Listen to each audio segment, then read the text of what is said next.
Hello there, and welcome back to War Thunder, to the second iteration of the 2.0 dev server. And to make it short, I'll just go in this video over the new additions with some very quick overlooks or semi-reviews, or previews rather. And I go with the nations from the left to the right. And I mostly will focus on aircraft, since they have been the majority of new additions. If you want to look through the changelog, you will find the link to it in the video description down below. And also, if you want to watch all the other stuff that is here still in the lineup, well, you better check out the previous two videos that I did on the first iteration, because on those not that much has changed. Let's dive right into it with the American AV-8A, and this is more or less the American Harrier. And there is a certain pattern with three different nations. That sounds a little bit like the addition of the F-104 for several nations.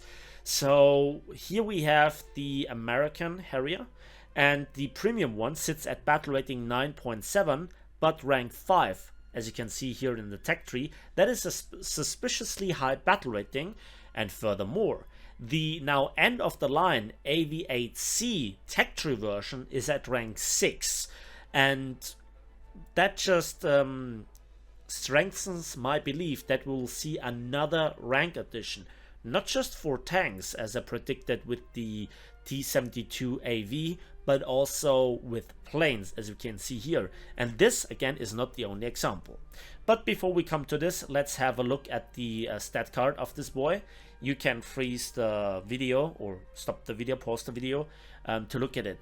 Highest civil line modifier, at least at this very moment, 230mm 8-inch cannons, and Mark IV obviously. And here we have then the weapon loadout. We have the AIM-9G sidewinders, we have different bombs and rocket loadouts, whatever your heart desires. And the AV-8C looks unsurprisingly very similar. There is the stat card, and then we go to the modifications, and we can see that we have a very similar loadout of rocket, missiles and bombs.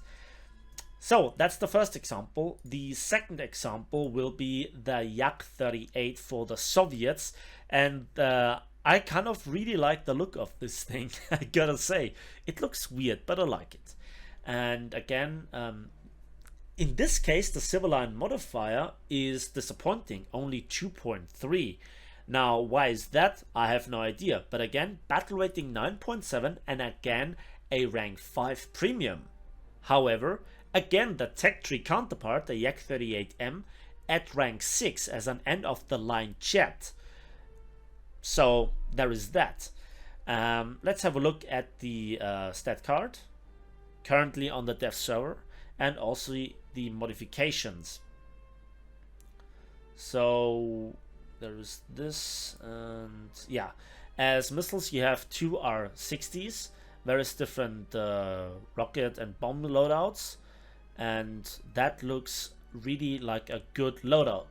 Notice here please that there are the KH-23M rockets, and also this, and yeah, that is also in in a, how do you say it, you can choose between, and also the additional 4 cannons, if I see this correct, 2 twin cannons, so that's an overall of 8 cannons. Do I see this right?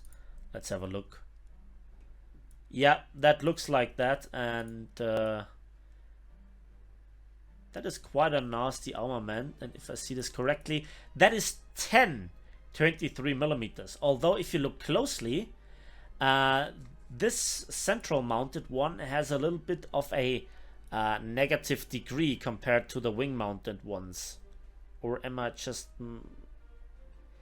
We'll see how that turns out. Maybe that is a bit like with the Phantom. I'm not quite sure. So, that is the Yak-38. The Yak-38M has, to my knowledge, the same bomb and weapon selection. Bomb, rockets, gun selection, whatever. But here is the one tank that everybody waited for, and that is the T-90A. And again, I have to say, it is an absolute beauty. And again, it is suspiciously looking like a T-72 version, because it mainly is based on, to make it a bit more precise, it's a renamed T-72 version. So, rank 7, end of the line, battle rating 10.7, and well, we have the very used to 125mm 2A46 M5 cannon. So, only 4 degrees of gun depression. That is not great. However, that might be due to a little bit of an armor. Talking about the armor, well, we can't tell here too much about that. We have to go into the X-ray. And the first thing that we see is some side plating with contact 5, also on the front plate of the hull and also on the turret. There we can see it, right. Then we also have here the IR eyes, so to speak, that are useful for deflecting ATGMs, at least a certain type of ATGMs. And let's have a look at how good the armor actually is when we come to the protection analysis. So we go to the new King of Lolpen derp, the Leopard 2A6, with its incredible DM53, and we can see even from 500 meters away it goes straight through and can and will one-shot the tank. So that is the hull armor. If you go to the turret though, when it comes to the area around the gun breech, yeah, no big surprise, there you will take out the gun breech and pen even further. Okay, but the cheeks of the turret are, for that shell, impenetrable.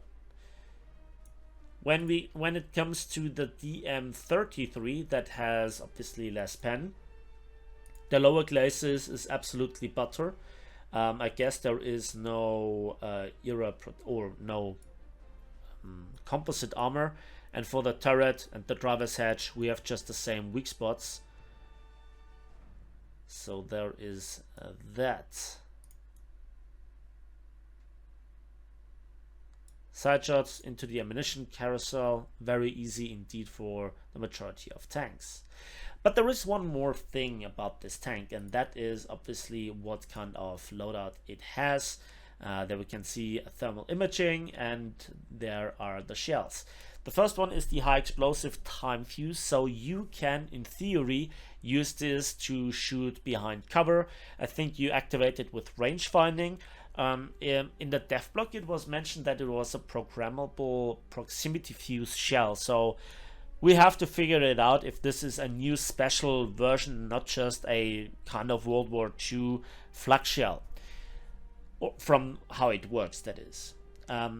Tier 1 APFSDS, then the 9M119M1, 850mm of pen, tandem charge, very nasty, and then we have the 3BM42M, 526mm of penetration versus flat armor, and with a positive normalization against 60 degrees angles of attack we have 304mm with an incredible muzzle velocity of 1700 meters per second.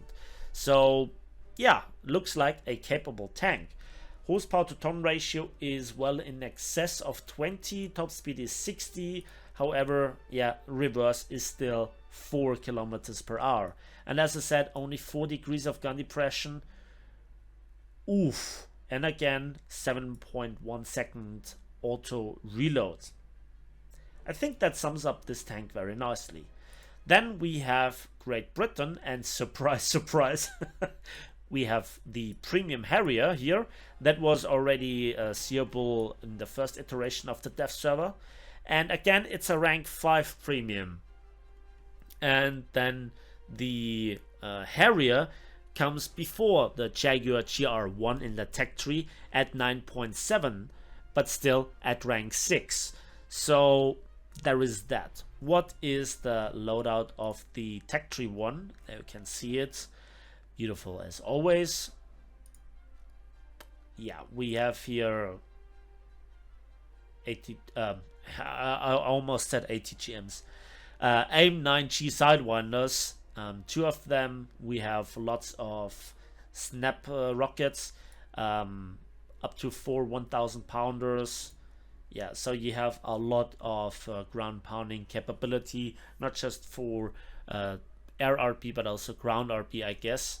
Although, you know, radar guided SPA is still a thing. So that is actually all that there is when it comes to new vehicles. So I hope that you are not disappointed with this rather short video. It's just an informational video. I'm now rendering this and uploading it because that will take a while with this internet that I currently have, that you get the video ASAP. As usual, I will make some more videos on the dev server, a bit of gameplay I try out to get rolling with some people on my Discord. And as usual, thanks for watching, thanks for listening. Please give this video a like with it, subscribe if you want to see more, and we'll see each other on the waves, in the skies, and on the battlefields of War Thunder.